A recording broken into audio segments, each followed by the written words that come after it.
500,000 ಸಂಘ ಸಂಸ್ಥೆಗಳು ನಮ್ಮಲ್ಲಿ, ನಮ್ಮ ತಾಲೂಕಲ್ಲಿ 240 ಹಾಲು ಉತ್ಪಾದಕರ ಸಹಕಾರ ಸಂಘಗಳಿದ್ದಾವೆ. ನಮ್ಮ ರವಿ ಅವ್ರಿರ್ಬೋದು, ಮತ್ತೆ ಎಚ್ ಟಿ ಮಂಜಣ್ಣವ್ರ ದಾಖಲಾದಲ್ಲಿ ಹರೀಶ್ ಇರ್ಬೋದು, ಅವ್ರಿಗೆ ಎಲ್ಲರೂ ಸುಮಾರು 240 ಹಾಲು ಉತ್ಪಾದಕರ ಸಹಕಾರ ಸಂಘಗಳು ಸಹ ಅವ್ರ ಶಕ್ತಿ ಅಂತ ಆರ್ಥಿಕ ನೆರವನ್ನು ಕೊಟ್ಟಿದ್ದಾರೆ. ನಮ್ಮಲ್ಲಿ 31 ದಿವಸ ನಾವು ಈ ಕ್ಯಾರ್ಪೇಟೆ ಪಟ್ಟಣದಲ್ಲಿ ಒಂದು ಸೈಟ್ ಅನ್ನು ತಗೊಂಡು ಕ್ಯಾರ್ಪೇಟೆ ಕೃಷ್ಣ ಅವರ ಹೆಸರಲ್ಲಿ ನಿರ್ವಾಗಿರೋದಕ್ಕೆ ಒಂದು ಗಾಂಧಿ ಭವನ ಮಾಡಬೇಕು ಅಂತ ಹೇಳಿ ನಾವು ಬಿಜೆಪಿ ಗವರ್ಮೆಂಟ್ ನಿಂದಲೂ ಸಹ ಪ್ರಯತ್ನ ಮಾಡ್ತಾ ಇದ್ದೀವಿ. ಬಿಜೆಪಿ ಗವರ್ಮೆಂಟ್ ನಲ್ಲಿ ಪುರಸಭೆಯವರು 2022ರಲ್ಲಿ 63 ಸೈಟ್ ಕೊಟ್ಟು ಸರ್ವಾನುಮತದಿಂದ ತೀರ್ಮಾನ ಮಾಡಿದ್ರೆ ಯಾರು ಕಾಂಗ್ರೆಸ್ ಬಿಜೆಪಿ ದಳ ಅಂತ ಏನಿಲ್ಲ. ಕೃಷ್ಣ ಅವರ ಹೆಸರಲ್ಲಿ ಕೊಡ್ಲೇಬೇಕು, ಕೃಷ್ಣ ಅವರಿಂದ ದೊಡ್ಡವರು ಯಾರು ಇಲ್ಲ ಈ ತಾಲೂಕಿನಲ್ಲಿ, ಬೇರೆಯವರು ಯಾರಾದ್ರೂ ಕೊಟ್ಟಿದ್ದೀವಿ ಅನ್ನೋ ದೃಷ್ಟಿನಲ್ಲಿ 60-100 ಸೈಟ್ ಅನ್ನ ಕೊಟ್ಟು 2022ರಲ್ಲಿ ಸರ್ವಾನುಮತದಿಂದ ನಿರ್ಣಯ ಮಾಡಿ ಸರ್ಕಾರಕ್ಕೆ ಪ್ರಸ್ತಾವನೆಯನ್ನ ಕಳಿಸಿದ್ದಾರೆ.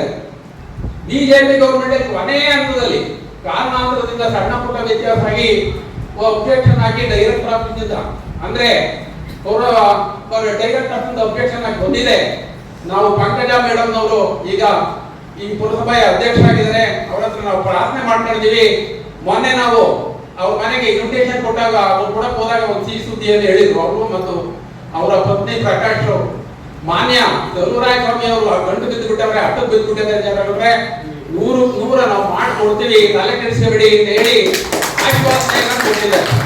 ಬಗ್ಗೆ ಯಾರು ಕೂಡ ಒಂದು ಮಾತು ಕೂಡ ಹೇಳುವಂತ ಅವಕಾಶ ಯಾರಿಗೂ ಕೂಡ ಅಂತ ಚಾರಿತ್ರ್ಯವನ್ನು ಹೊಂದಿದಂತ ಕೃಷ್ಣ ಅವರು ಇವತ್ತು ನಮಗಿಂತ 10 ವರ್ಷ ದೊಡ್ಡವರು. ಸಿದ್ದರಾಮಯ್ಯ ಒಳಗೆ ಹತ್ತಿರದ ವ್ಯಕ್ತಿ ಅವರು ಸಿದ್ದರಾಮಯ್ಯ ಬಾರೋಗ ಸ್ನೇಹಿತರು. ಸಿದ್ದರಾಮಯ್ಯ ಹೇಳ್ತಾ ಇದ್ರು, ಲೇ ಸಿದ್ದರಾಮು ಇದಾಗಲ್ ಕಡೆಯ ನೀನು ಯಾಕೆ ಮಾತಾಡ್ತೀನಿ ಅಂತ ಹೇಳೋದು, ಇದೇ ಮಾತನಾಡಿ ಅಷ್ಟು ಆತ್ಮೀಯರಾಗಿದ್ರು. ಮತ್ತು ಸಿದ್ದರಾಮಯ್ಯನವರಿಗೂ ಕೂಡ ಕೃಷ್ಣನ ಬಗ್ಗೆ ಬಹಳ ಅಪಾರವಾದಂಥ ಗೌರವ ಪ್ರೀತಿ ಇತ್ತು. ಅಂತ ಕೃಷ್ಣವ್ರ ಬಗ್ಗೆ ನೀವು ಇಷ್ಟೊಂದು ದೊಡ್ಡ ಪ್ರಮಾಣದಲ್ಲಿ ಸೇರ್ಬೇಕು ನನಗೆ ಅನುಭವ. ಯಾರು ಸೇರ್ತಾರೆ ಜನ ಈಗಿನ ಕಾಲಕ್ಕೆ ಎಲ್ಲ ಮರ್ತು ಬಿಟ್ಟಿರ್ತಾರೆ.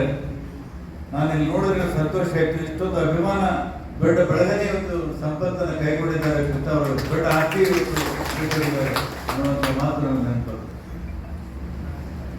ಇವತ್ತು ಕೃಷ್ಣವ್ರ ಕಾಲ ಹೋಯ್ತು, ನಮ್ಮ ಕಾಲನೂ ಹೋಯ್ತು, ಬಹುಶಃ ಇಲ್ಲಿ ಕೂತಂಥವ್ರು ಕೆಲವ್ರ ಕಾಲನೂ ಹೋಯ್ತು. ಇದೇನ ಕಾಲ? ನಾವು ಎಲ್ಲಿ ಹೋಗ್ಬಿಡ್ತಾ ಇದ್ದೀವೋ ಏನಾಗ್ತದೋ ಅಂತ ನನಗೆ ಗೊತ್ತಿಲ್ಲ. ಈ ತರ ಕೃಷ್ಣ ಅವ್ರದ್ದು 85ನೇ ಹುಟ್ಟುಹಬ್ಬವನ್ನು ಆಚರಣೆ ಮಾಡ್ತಾ ಇದ್ದೀವಿ. ನೀವು KR ಪೇಟೆಗೆ ಬರಬೇಕು ಅಂತ ಹೇಳಿ ಅವ್ರ ಆಮಂತ್ರಣ ಕೊಟ್ಟ ಮೇಲೆ ಅವತ್ತೇ ನಾನು ಈ ಡೇಟ್ ಅನ್ನು ಬ್ಲಾಕ್ ಮಾಡ್ಕೊಂಡೆ, ನಾನು ಹೋಗಲೇಬೇಕು ಅಂತ. ಯಾಕಂದ್ರೆ ಅಂಥ ವ್ಯಕ್ತಿಗಳ ಈ ಸ್ಥಳಕ್ಕೆ ಬರುವುದೇ ನನ್ನ ಪುಣ್ಯ ಅಂತ ಭಾವಿಸ್ತೀನಿ. ಕೃಷ್ಣವ್ರ ಬಗ್ಗೆ ನಾನು ವಿವರವಾಗಿ ನಿಮ್ಗೆ ಹೇಳಬೇಕಾಗಿಲ್ಲ. ಬಹಳ ಹತ್ತಿರದಿಂದ ಬಲ್ಲವರು, ಅವರ ನಡೆ ನುಡಿ, ಅವರ ಸರಳತೆ, ಸಜ್ಜನಿಕೆ, ಆಚಾರ ವಿಚಾರ ಇದನ್ನೆಲ್ಲ ಬಹಳ ತಿಳ್ಕೊಂಡಂಥವ್ರ ಬಗ್ಗೆ ನಾನು ಮೇಲೆ ಹೇಳಿಕ್ಕೆ ಹೋಗೋದಿಲ್ಲ. ಅವರು ಇತ್ತೀಚೆಗೆ ರಾಜಕೀಯದಿಂದ ದೂರ ಸರಿದ್ರು, ಆದರೆ ರಾಜಕಾರಣದ ಬಗ್ಗೆ ಆಸಕ್ತಿ ಇತ್ತು. ದೇಶದ ರಾಜಕಾರಣ, ರಾಜ್ಯದ ರಾಜಕಾರಣ, ಜನರ ಬೆಳವಣಿಗೆ, ಅಭಿವೃದ್ಧಿ ಕಾಳಜಿ ಅವರಿಗೆಲ್ಲ ಇತ್ತು. ನಾನು ಎಲ್ಲೇ ಹೋಗಿ ಏನೇ ಮಾತಾಡೋ ಪತ್ರಿಕೆಯಲ್ಲಿ ಸುದ್ದಿ ಆದರೆ ನೆಕ್ಸ್ಟ್ ಡೇ ಬರೋದು ಕೃಷ್ಣವ್ರ ಫೋನ್, ಏನಯ್ಯ ಭಾಳ ಜೋರು ಮಾತಾಡಿದ್ದಿ, ಮಾಡು ನಿನ್ಗೆ ಇನ್ನೂ ವಯಸ್ಸಿದೆ ಅಂತ ಹೇಳೋದು. ಇದೇ ಮಾತು. ನಾನು 2 ಸಲ ಬಂದು ಮೈಸೂರು ಮನೆಗೂ ಹೋಗಿ ಮಾತಾಡ್ಕೊಂಡು ಬಂದಿದ್ದೆ. ಇಲ್ಲಿ ಮೈಸೂರಿಗೆ ಬಂದಾಗ ಕೃಷ್ಣವ್ರಿಗೆ ಮಾತಾಡಲೇಬೇಕು ಅಂತ ನನಗೆ ಮನಸ್ಸಾಗ್ತಿತ್ತು, ಮಾತಾಡ್ತಾ ಇದ್ದೆ.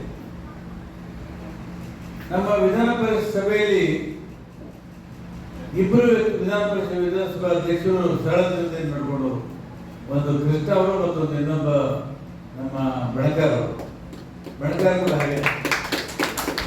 ಅವರು ಸಿಟಿ ಬಸ್ ಹತ್ತಿ ಬರೋರು, ಆಟೋ ಹತ್ತಿ ಬರೋರು, ಬಸ್ಸಿಗೆ ಹೋಗುವವರು. ಕೃಷ್ಣವ್ರಿಗೂ ಕೂಡ ಅದೇ ಥರ ಬದುಕಿತ್ತು. ಯಾವತ್ತೂ ಕೂಡ ದುಡ್ಡಿನ ಬಗ್ಗೆ ಒಂದು ಕ್ಷಣ ಕೂಡ ಯೋಚನೆ ಮಾಡದೇ ಇರುವಂಥ ವ್ಯಕ್ತಿ ಯಾರಾದಂದ್ರೆ ಕೃಷ್ಣ ಅವರು. ದುಡ್ಡಿನ ಗಂಡ ಈ ಸಲ ಏನಾಗ್ತದೆ, ನಮ್ಮ ಸಮಾಜದಲ್ಲಿ ಆದರ್ಶಗಳು ನಮ್ಮನ್ನು ಆಳ್ತವೆ. ನಾವೆಲ್ಲ ಕೂತಿದ್ದೀವಲ್ಲ, ಇವತ್ತು ಬೇಳೆಗೌಡ ನಾಗೂರು ಹೇಳಿದಾಗೆ ಗಾಂಧಿ, ಅಂಬೇಡ್ಕರು, ಜಯಪ್ರಕಾಶ್, ಲೋಹಿಯ, ಅಕ್ಕಮಹಾದೇವಿ, ಬಸವಣ್ಣ, ಕುವೆಂಪು ಇವರ ಆದರ್ಶಗಳು ನಮ್ಮನ್ನೆಲ್ಲ ಆಳ್ತಿರ್ತವೆ ಮತ್ತು ತತ್ವ ಸಿದ್ಧಾಂತಗಳು ನಮ್ಮನ್ನು ಕಟ್ಟಿ ಹಾಕಿರ್ತವೆ. ನಮ್ಮದೇ ಆದಂಥ ಬದ್ಧತೆ ಇರುವಂಥ ತತ್ವ ಸಿದ್ಧಾಂತಗಳನ್ನ ಅದಕ್ಕೆ ನಾವು ಕಟ್ಕೊಂಡಿರ್ತೀವಿ. ಹಾಗಾಗಿ ಮನುಷ್ಯ ಸ್ವಲ್ಪ ದಾರಿ ಮೇಲೆ ನಡೀತಾನೆ. ಆದರ್ಶಗಳು ಇಲ್ಲ ಮತ್ತು ತತ್ವ ಸಿದ್ಧಾಂತಗಳು ಇಲ್ಲ ಅಂದ್ರೆ ಜನ ದಾರಿ ತಪ್ತಾರೆ, ಎಡುತ್ತಾರೆ, ಹಾಳಾಗ್ತಾರೆ, ಸೋಲ್ತಾರೆ. ಇವತ್ತು ಕ್ರಿಶ್ಚಿಯನ್ ಜನ ಆದರ್ಶಗಳನ್ನು ಬಿಟ್ಟಿದ್ದಾರೆ. ಇವತ್ತು ಬೇಳೆಗೌಡ ನಾಗವರವರು ಅವರ ಅಧ್ಯಯನದ ಮಾತುಗಳನ್ನು ಹೇಳಿದ್ರು ಸಾಹಿತಿಯಾಗಿ. ನಾನು ಅನುಭವದ ಮಾತನ್ನು ಹೇಳ್ತೇನೆ. 83ರಲ್ಲಿ ನಾನು ಮೊದಲನೇ ಸಲ ಶಾಸಕನಾಗಿ ಆಯ್ಕೆ ಬಂದಾಗ ಕೃಷ್ಣ ಅವರು ಸೋತರು. 83ರಲ್ಲಿ 85ರಲ್ಲಿ ನಾನು ಸೋತೆ, ಅವರು ಗೆದ್ರು. ಆಮೇಲೆ ಅವರಿಗೆ ಅವಕಾಶಗಳು ಕೂಡ ಬಂದು ಮಂತ್ರಿ ಆದ್ರು, ಸಂಸದರಾದ್ರು, ಸ್ಪೀಕರ್ ಆದ್ರು. ಯಾವತ್ತೂ ಕೂಡ ಒಂದು ಕಪ್ಪು ಚುಕ್ಕೆ ತರಿಸುವಂತ ಕೆಲಸ ಯಾವತ್ತೂ ಮಾಡಿ. ಉಳಿದವ್ರ ಮೇಲೆ ಬೇರೆ ಬೇರೆ ತರ ಆಪಾದನೆಗಳಿದ್ದಾವೆ. ಅವರೆಲ್ಲ ನಮ್ಮ ಸಮಾಜವಾದಿ ಹಿನ್ನೆಲೆಯವರು, ನನಗೆ ಹತ್ತಿರದಿಂದ ಗೊತ್ತು.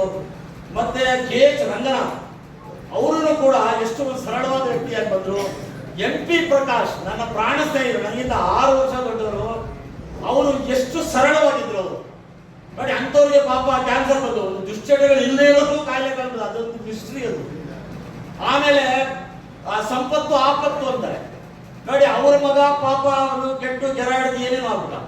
ನಮ್ಮ ಸಿದ್ದರಾಮಯ್ಯನವರು ಕೂಡ ನಮ್ಮ ಆತ್ಮೀಯ ಸ್ನೇಹಿತರು, ನಮ್ಮ ಓದೋಕಾಲ ಸ್ನೇಹಿತರು. ಅಧಿಕಾರ ಬಂದದ್ರಿಂದ, ಅಧಿಕಾರ ಬಂದ್ರೆ ನಾವು ಪರ್ಸನಲ್ ಲೈಫ್ ಕಡೆ ಗಮನ ಕೊಡೋಕ್ಕಾಗಲ್ಲ, ಮಕ್ಕಳು ಹೆಣ ತರಬೇಕಾಗಿ ನೋಡಿ. ಯಾದಕ್ಕೆ ಅವ್ರು ವೀಕೆಂಡ್ ಇತ್ತು ರಮೇಶಲ್ಲಿ ನಾನು ಮಾತಾಡಿದೆ. ನಾವು ಓದೋ ಕಾಲದ ಸ್ನೇಹಿತರು ಸಿದ್ದರಾಮಯ್ಯನವರು ಹಳ್ಳಿಗಾಡಿನಿಂದ ಬಂದಿದ್ದಾರೆ. ರೈತರ ಕಷ್ಟ ಸುಖಗಳು ಗೊತ್ತು. ವೀಕೆಂಡ್ ಇದ್ದ ರಮೇಶಲ್ಲಿ ನಾನು ಅದನ್ನೇ ಮಾತಾಡ್ತೀನಿ. ಅವ್ರು ಒಳ್ಳೆ ಸರ್ಕಾರ ಕೊಡಬೇಕು ಅಂತ. ನಮ್ಮ ಸ್ನೇಹಿತರು ಅವ್ರ ಪಕ್ಕ ಇದ್ದವರು ಏನು ಕಾಳೆಗೌಡರಿಂದ ಆಶೀರ್ವಾದ ಮಾಡ್ತಾ ಇದ್ದಾರಲ್ಲ ಅಂತ ಹೇಳ್ತಾರೆ. ಅಲ್ಲಯ್ಯ, ಅವ್ರು ನನಗಿಂತ 6 ತಿಂಗಳು ದೊಡ್ಡವರು ಕಣಯ್ಯ, ಏನ್ ತಪ್ಪು ಹೇಳಿದಾನಯ್ಯ, ಆಶೀರ್ವಾದ ಮಾಡ್ಬೇಕು ಕಣಯ್ಯ, ಅವನು ಹಳ್ಳಿಯಿಂದ ಬಂದಿದ್ದಾನೆ. ಒಂದು ಆರೋಗ್ಯ ಮಾಡ್ತಾ ಇದ್ದಾರೆ. ಎಕ್ಸ್ಟ್ರಿಮಿಟೀಸ್ ಬೇಡ, ಆದ್ರೆ ಸತ್ಯ ಹೇಳೋದನ್ನ ಯಾವ ಕಾರಣಕ್ಕೂ ಮರೆಮಾಚಬಾರದು. ಇವರು ಕೂಡ ಈ ತರದೆಲ್ಲ ನಾವೆಲ್ಲ ಸ್ವಲ್ಪ ನಾನು ಕೂಡ 70 ದಾಟಿದ್ದೀನಿ, ಎಲ್ಲ ಹತ್ತಿರದಿಂದ ನೋಡಿದ್ದೀವಿ. ಎಷ್ಟು ಸಂತೋಷದಿಂದ ನಡೀತಾ ಇದ್ರು ಅಂತಂದ್ರೆ ಒಂದು ಆಶ್ಚರ್ಯ. ಆಮೇಲೆ ಮತ್ತೆ ಇದು ಭಾರತದಲ್ಲೇ ಈ ತರದ ಒಂದು ಪರಿಸ್ಥಿತಿ ಇದೆ ಮೊದಲಿಂದ. ನಾವೆಲ್ಲ ನನ್ನ ದೃಷ್ಟಿಗೆ ನಾನು ಸಾಹಿತ್ಯ ವಿದ್ಯಾರ್ಥಿ ನೋಡಿ. ಈಗ ಬುದ್ಧ ನಾವೆಲ್ಲ ಬುದ್ಧನನ್ನು ಓದ್ಕೊಂಡು, ಬಸವಣ್ಣನವರು ಓದ್ಕೊಂಡು, ಅಲ್ಲಮಪ್ರಭು, ಅಕ್ಕಮಹಾದೇವಿ ಅವರು ಓದ್ಕೊಂಡು, ಅಂಬೇಡ್ಕರ್ ಮತ್ತು ಲೋಹಿಯಾ ಅವರನ್ನು ಓದ್ಕೊಂಡು, ಅಂದ್ರೆ ಸಾಹಿತ್ಯ ಜೊತೆಗೆ ಗಾಂಧೀಜಿ ಅವರನ್ನು ಓದ್ಕೊಂಡು ಅವರ ಚಿಂತನೆಯ ಬೆಳಕಿನಲ್ಲಿ ಬೆಳೆದವರು. ಹಾಗಾಗಿ ನನಗೆ ಎಲ್ಲರಿಗೂ ಆಶ್ಚರ್ಯ, ಏನ್ ನೀವು ಸಾಹಿತ್ಯ ಎಲ್ಲ ಓದಿದಿರಿ, ಎಷ್ಟು ನನಗೆ ಒಂದು ನಾವು ನೋಡಿ, ಯಾವುದೋ ಒಂದು ಬೊಮ್ಮ ಅಂತ ಒಂದು ಶಾಲೆನಲ್ಲಿ ಒಂದು ಅಡುಗೆ ಮಾಡೋರು ನೋಡಿ. ಇದು ಡೆಮಾಕ್ರಸಿ ಬಂದು ಇಷ್ಟು ವಯಸ್ಸಂದ್ರೆ ಇಷ್ಟು ಹೀನ ಸ್ಥಿತಿಯಲ್ಲಿ ನಾವು ಇದ್ದೀವಿ ಅಂದ್ರೆ ಆಶ್ಚರ್ಯ. ನಾನು ಕಾಲೇಜ್ ವಿದ್ಯಾರ್ಥಿ ಆಗ್ತಾ ಇದ್ದಾಗೇನೆ, ನಾನು PU ಮಂಡ್ಯದಲ್ಲೇ ನಾನು ಓದೋನು. ಅಲ್ಲೇನೆ ನಾನು ಸಾಹಿತ್ಯ ನಮ್ಮ ಬಸವಣ್ಣವರು, ಅಂಬೇಡ್ಕರ್ ಇದೆಲ್ಲ ಓದ್ಕೊಂಡು ನಾವು ಬಂದವರು, ಕುವೆಂಪು ಅವರು, ಶಿವರಾಮ್ ಕಾರಂತರು ಅವರೆಲ್ಲ.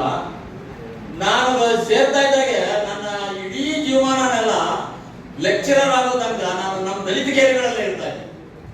ಭಾರತದ ಹಳ್ಳಿಗಾಡಿಗೆ ನ್ಯಾಯ ಒದಗಿಸಬೇಕಾದ ಅತ್ಯುತ್ತಮ ವ್ಯಕ್ತಿ ಆಗ್ಬೇಕು. ಅವ್ರು ನಮ್ಮೆಲ್ಲ ಹೆಮ್ಮೆಯಿಂದ ಹೇಳಿದ್ದಾರೆ ಗಣಯ. ಏನೇ ತಪ್ಪು ಅಂದ್ರೆ ಅಲ್ಲೇ ಫೋನ್ ಮಾಡಿ ಹೇಳಿದ್ರು, ಏನು ಸಿದ್ದರಾಮಯ್ಯ ಅಂದ್ರೆ ಒಂದು ಅಧಿಕಾರ ಇದ್ದಾಗ ಸರಳತೆಯ ಸಾಕಾರ ಮೂರ್ತಿಗಳಾಗಿ ಬದುಕೋದಿದೆಯಲ್ಲ, ಅದು ಇಲ್ಲಿ ಈ ಅಧ್ಯಕ್ಷರು ಈಗ ಮಾತಾಡ್ತಾ ಇರುವಾಗ ಇದನ್ನ ಹೇಳಿದ್ರು ನೋಡಿ. ಅವ್ರು ಹೇಗೆ ಎಷ್ಟು ಸರಳವಾಗಿ ಬದುಕೋಕ್ ಸಾಧ್ಯ ಅಂದ್ರೆ ಅದು ನಮ್ಮ ಮಲಗದ್ಕೊಳ್ಳೆ ಬರುತ್ತೆ, ಆರೋಗ್ಯ ಚೆನ್ನಾಗಿರುತ್ತೆ. ಈ ತರ ಬುದ್ಧ, ಬಸವ, ಈ ತರ ಚಿಂತನೆಯ ಜನಗಳು 120 ವರ್ಷ ಬದುಕೋದು. ಪಾಪ ಅದು ಯಾರು ಕರತಲ ಭಿಕ್ಷೆ ತರುಲತೆ ವಾಸದಲ್ಲಿ ಹಳಸಲು ಮಾಂಸ ಕೊಟ್ಟದ್ರಿಂದ 100ಕ್ಕಿಂತ ಮುಂಚೆ ತೀರ್ಕೊಂಡ್ರು ನಮ್ಮ ಬಸವಣ್ಣ, ನಮ್ಮ ಬುದ್ಧ. ನಮ್ಗೆ ನೋಡಿ, ನಂಗೆ ಗೊತ್ತಿದೆ, ಕರೀಂ ಖಾನ್ ಅಂತ ಇದ್ರು ನನ್ನ ಜೊತೆಗೆ. ಇವರೆಲ್ಲ ನಮ್ಮ ಎಂ ಪಿ ಪ್ರಕಾಶ್ ಮತ್ತು ಹೆಗಡೆ ಅವರು ನಮ್ಮ ಜೊತೆಗಾಗಿದ್ರು. ಫುಟ್ಬಾಲ್ ಆಟಗಾರರವರು ಎಲ್ಲ ವೆಸ್ಟರ್ನ್ 110 ವರ್ಷ ಬಂದರು, ಇದ್ದೇ ತಿಂತಿದ್ರು ಇಲ್ಲದಿಲ್ಲ. ನಾನು ಅವ್ರ ಜೊತೆ 3 ವರ್ಷ ಇದ್ದೆ. ಆಮೇಲೆ ಇನ್ನೊಬ್ರು ನಮ್ಮ ಇವರು ಅವರು 3 ಇದರದ್ದು. ಅದಕ್ಕೆ ನಾವು ಸಕಲ ಸತ್ಯಗಳನ್ನು ಹೇಳಬೇಕು. ಯಾಕಂದ್ರೆ ಡೆಮಾಕ್ರಸಿನಲ್ಲಂತೂ ಹೆದರೋ ಅವಶ್ಯಕತೆನೇ ಇಲ್ಲ. ಇದನ್ನ ಡಾಕ್ಟರ್ ಅಂಬೇಡ್ಕರ್ ಅವರು ರೋಹಿ ಅವರು ತೋರಿಸ್ಕೊಟ್ಟಿದ್ದಾರೆ. ನಮ್ಮ ಅದೃಷ್ಟಕ್ಕೆ ನಮ್ಮ ಸಿದ್ದರಾಮಯ್ಯನವರು ನಮ್ಮ ಸ್ನೇಹಿತರು ಹಳ್ಳಿಗಾಡಿನಿಂದ ಬಂದು ಮತ್ತೆ ಎಲ್ಲಾ ಕಷ್ಟ ಸುಖಗಳನ್ನು ಅರ್ಥಕೊಂಡಿದ್ದಾರೆ. ಬಿ ಆರ್ ಪಾಟೀಲ್ ಅವರು ಕೂಡ ನೋಡಿ ಪವರ್ ಅಧಿಕಾರ ಇರಲಿ ಹೋಗ್ಲಿ ಹೇಳೋ ಸತ್ಯ ಹೇಳಬೇಕು, ಅದು ಹೇಳ್ತಾ ಇದ್ದಾರೆ. ಹೆದರಬೇಕಾದ ಅವಶ್ಯಕತೆ ಇಲ್ಲ. ನಾವು ನ್ಯಾಯಬದ್ಧವಾಗಿರ್ಬೇಕು. KR ಪೇಟೆ ತಾಲೂಕಿನಲ್ಲಿ ಈ ತರ ಸರಳ ಸಂಗತಿಗಳು ದೊಡ್ಡ ಪ್ರಮಾಣದಲ್ಲಿ ನಡೀತಾ ಇರೋದನ್ನ ನಾನು ಗಮನಿಸಿದ್ದೀನಿ. ಹಾಗಾಗಿ